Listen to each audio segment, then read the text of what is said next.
धम्म संहिता YouTube channel के सभी दर्शकों को जय भीम, नमो बुद्धाय। मैं एडवोकेट दिलीप काकड़े हमारे प्रबोधनात्मक धम्म संहिता यूट्यूब चैनल में आप सभी दर्शकों का तहे दिल से स्वागत करता हूं। धम्म संहिता चैनल पर होने वाले कार्यक्रम के बारे में दो शब्द। धम्म संहिता यूट्यूब चैनल पर हम the Buddhist code of conduct, the Buddhist personal law, the Buddha Vihar management act, the Buddha and his Dhamma ग्रंथ, भारतीय संविधान, डॉक्टर बाबा साहेब अंबेडकर अभिप्रेत रिपब्लिक, इन विषयों पर अभी तक प्रबोधनात्मक कार्यक्रम हम कर रहे हैं।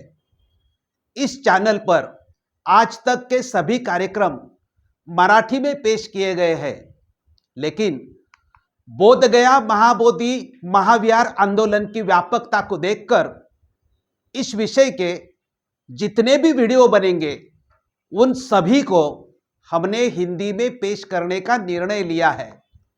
दर्शक इसे पसंद करेंगे ऐसी अपेक्षा करते हैं। हमारी उपलब्धि। धम्म संहिता चैनल के संपादक एडवोकेट दिलीप काकड़े जी ने the Buddhist personal law, the Buddhist code of conduct, the Buddha Vihar management act, इन विषयों पर अपना जीवन समर्पित किया है। वो एक लेखक, प्राध्यापक, वक्ता, वकील के रूप में जाने जाते हैं। उन्होंने कुल 53 बुक लिखी है। एडवोकेट दिलीप काकड़े लिखित द बुद्धिस्ट पर्सनल लॉ मसौदा विधेयक महाराष्ट्र शासन को 2015 में पेश किया था। उसको स्वीकार कर कानून के रूप में अंतिम बनाने के लिए शासन द्वारा समिति स्थापित की गई थी। समिति ने कानून का प्रारूप बनाकर सरकार को पेश किया है। इसके बाद 2022 में प्राध्यापक एडवोकेट दिलीप काकड़े जी ने जो लिखित बुद्ध विहार मैनेजमेंट एक्ट का प्रस्तावित विधेयक महाराष्ट्र शासन को पेश किया है, उसको कानून का प्रारूप बनाने के लिए सरकार द्वारा समिति बनाने की कोशिश चल रही है। The Buddhist personal law action committee of India और the Dhamma Sanhita action committee of India, इन दो संस्था के माध्यम से इन विषयों पर काम महाराष्ट्र में हो रहा है। विषय का स्पष्टीकरण में बोध गया महाबोधि महाविहार मुक्ति आंदोलन के 5वें भाग का आज का विषय है सर्वोच्च न्यायालय में सुनवाई। इस विषय का स्पष्टीकरण इस प्रकार से है कि बोध गया महाबोधि महाविहार मुक्ति का आंदोलन 134 साल से देश विदेश के बौद्ध लोग कर रहे हैं। आज तक शासन प्रशासन द्वारा महाबोधि महाविहार के मुक्ति के बारे में कोई प्रतिसाद नहीं मिला है। 2012 में दो व्यक्ति ने इस विषय पर सर्वोच्च न्यायालय में याचिका दाखिल की गई थी। उसके बाद 2013 में भी एक याचिका दाखिल सर्वोच्च न्यायालय में हो गई थी। इन तीनों याचिका पर 2025 तक सुनवाई तक नहीं हुई है। 16 मई 2025 में इसकी सुनवाई पहली बार हुई और उस दिन इस याचिका की अंतिम सुनवाई 29 जुलाई से करने का निर्णय सर्वोच्च न्यायालय ने किया है। इस न्यायालयीन विषय की प्राथमिक जानकारी, इंट्रोडक्टरी इंफॉर्मेशन धम्म संहिता के दर्शकों को देने के लिए यह वीडियो मैं पेश कर रहा हूं। इस वीडियो में जो स्पष्टीकरण दिया है उस स्पष्टीकरण के जो मुद्दे हैं उसमें का पहला मुद्दा है कि लड़ाई निर्णायक मोड़ पर। दूसरा मुद्दा है कि मूल याचिकाकर्ता कौन है। तीसरा मुद्दा है कि इन याचिकाकर्ता की मांग क्या है। चौथा मुद्दा है कि राष्ट्रीय अल्पसंख्यक आयोग का ओपिनियन क्या है। पांचवा मुद्दा है कि किसने किसने हस्तक्षेप याचिका की है। और छठवां मुद्दा है 16 मई 2025 में सुप्रीम कोर्ट में जो भी हुआ उसका वृत्तांत। लड़ाई निर्णायक मोड़ पर इस पहले मुद्दे का स्पष्टीकरण इस प्रकार है कि 2025 में बोध गया महाबोधि महाविहार मुक्ति आंदोलन की लड़ाई दो मोर्चों पर शुरू हो गई है। एक न्यायालयीन लड़ाई और दूसरी जमीन पर आंदोलन द्वारा लड़ाई। 16 मई 2025 के दिन सर्वोच्च न्यायालय ने इस महाबोधि महाविहार विवाद की याचिका पर अंतिम सुनवाई की घोषणा की है। अंतिम सुनवाई 29 जुलाई 2025 से शुरू होगी। इसलिए हमें लगता है कि 1879 में शुरू सर एडविन आर्नल्ड से शुरू हुई महाबोधि महाविहार मुक्ति आंदोलन की लड़ाई अब 2025 में निर्णायक मोड़ पर आ चुकी है। ओरिजिनल पिटीशन यानी मूल याचिका इस दूसरे मुद्दे का स्पष्टीकरण इस प्रकार है कि बोध गया महाबोधि महाविहार मुक्ति के विवाद पर न्याय मिलाने के लिए 3 लोगों ने अलग अलग रिट पिटीशन 2012 और 2013 में मतलब रिट याचिका दाखिल की है। ये 3 लोग ओरिजिनल पिटिशनर यानी मूल याचिकाकर्ता के रूप में न्यायालय में है। सबसे पहले याचिकाकर्ता बौद्ध मानवाधिकार कार्यकर्ता दार्जिलिंग निवासी बांगदी शेरिंग है। उनका writ petition number into bracket civil संख्या 41/2012 है। दूसरे याचिकाकर्ता भदंत आर्य नागार्जुन शुरई ससाई है। उनका writ petition number into bracket civil संख्या 380/2012 है। तीसरा याचिकाकर्ता अरूप ब्रह्मचारी उर्फ स्वामी है।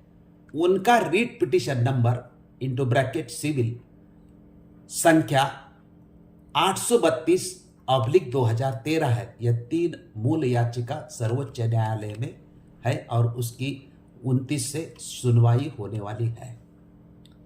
याचिकाकर्ता की मांग इस तीसरे मुद्दे का स्पष्टीकरण इस प्रकार है कि माननीय सुप्रीम कोर्ट में बौद्ध मानवाधिकार कार्यकर्ता बांगदी शेरिंग एवं भदंत आर्य नागार्जुन शुरई ससाई की याचिकाओं में महाबोधि मंदिर प्रबंधन एक्ट 1949 की धारा 3 को विशेषकर चुनौती दी गई थी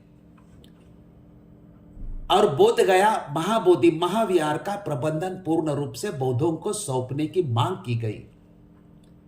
लेकिन उसमें बाद में मूल याचिकाकर्ता ने अमेंडमेंट एप्लीकेशन और बिहार सरकार के एफिडेविट के जवाब में भी रिजाइंडर डाला है और पूर्ण स्वरूप में अभी ये याचिका 29 को सुनवाई में आएगी। श्री आरूप ब्रह्मचारी उर्फ स्वामी जी की याचिका में कहा गया है कि यूनेस्को की सिफारिशों के आधार पर महाबोधि महाविहार को राष्ट्रीय स्मारक बनाया जाए।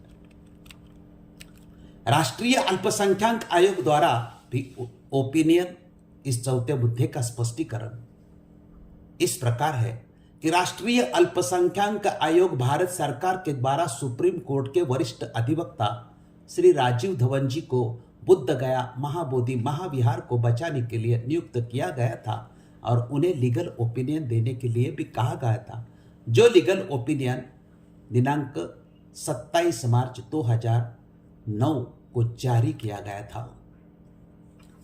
हस्तक्षेप याचिका इस 5वें मुद्दे का स्पष्टीकरण इस प्रकार है कि सोशल मीडिया से मिली जानकारी के आधार पर पहली हस्तक्षेप याचिका international Buddhist forum for piece के अध्यक्ष एडवोकेट आनंद यश चोंदड़े जी द्वारा न्यायालय में दाखिल की गई है।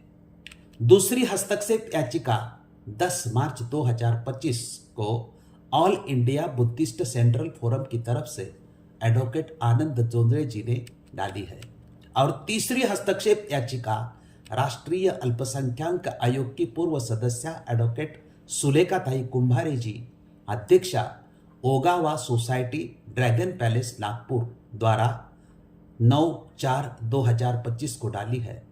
उन्होंने पूर्ण प्रबंधन बौद्धों को सौंपे जाने को लेकर सर्वोच्च न्यायालय में एक हस्तक्षेप याचिका दायर की है। इस याचिका में महाबोधि महाविहार प्रबंधन अधिनियम 1949 को असंवैधानिक घोषित करने के लिए संविधान के 13, 25, 26 और 29 के प्रावधानों का सहारा लिया गया है। क्योंकि यह अधिनियम भारत का संविधान लागू होने से पहले का था, इसलिए यह भारतीय संविधान के अनुच्छेद 13 के अनुसार 26 जनवरी 1950 से पहले सर्वेक्षण अधिनियम को निरस्त करने का प्रावधान करता है। इसके बाद भी महाबोधि महाविहार बुद्ध गया मंदिर अधिनियम 1949 अभी भी अस्तित्व में है, जिसमें 4 हिंदू 4 बौद्ध सदस्यों के साथ जिला कलेक्टर गया अध्यक्ष शामिल होते हैं, जो संविधान के मौलिक अधिकारों का हनन है। जबकि संविधान का अनुच्छेद 29 अल्पसंख्यक समुदायों के सांस्कृतिक अधिकारों की सुरक्षा सुरक्षित करता है। इसलिए बोध गया टेम्पल मैनेजमेंट एक्ट 1949 भारत के संविधान में वर्णित अनुच्छेदों के रूप में नहीं है।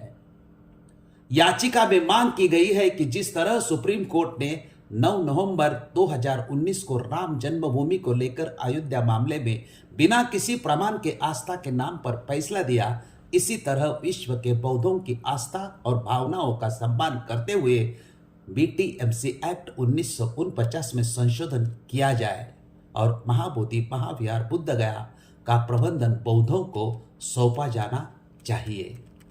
16 मई में सर्वोच्च न्यायालय में हुई सुनवाई का वृत्तांत इस छोटे मुद्दे का स्पष्टीकरण इस प्रकार है। न्यायमूर्ति दीपंकर दत्ता और न्यायमूर्ति प्रसन्न बी वराजी के सामने बोध गया महाबोधि महाविहार के याचिका को पुकारा गया। बोध गया महाबोधि महाविहार मुक्ति के लिए सुप्रीम कोर्ट में 2012 साल से original petitioner number 2 बदंत Shurui Sasai की तरफ से एडवोकेट शैलेश जी नारनौरे हाजिर थे। 16 मई 2025 के दिन 12 साल के बाद पहली सुनवाई थी। इसके पहले सर्वोच्च न्यायालय ने 30 मार्च 2018 को अंतिम सुनवाई के लिए नोटिस निकाला था, लेकिन वो सुनवाई क्यों नहीं हुई किसी को पता नहीं है। दीपंकर दत्ता और न्यायमूर्ति प्रसन्न वराज जी की कोर्ट ने 16 तारीख को एडवोकेट शैलेश नारनौरे को ओरिजिनल पिटिशनर के रूप में इंटरटेन किया।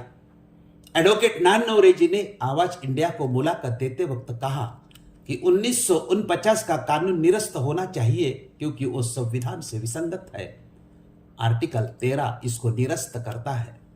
अनुच्छेद 25 और 26 का एक कानून उल्लंघन करता है।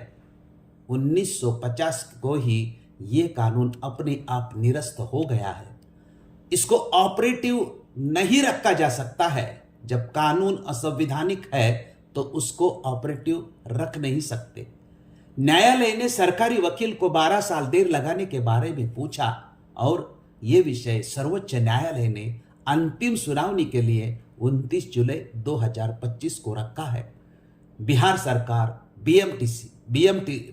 बीटीएमसी और भारत सरकार को अपनी अपनी भूमिका क्या है उसके बारे में लेखी निवेदन 22 जुलाई 2029 तक दाखिल करने के लिए कहा है। पिटिशनर और इंटरविनर को भी 22 जुलाई तक जो भी दाखिल करना है तो कर सकते हैं।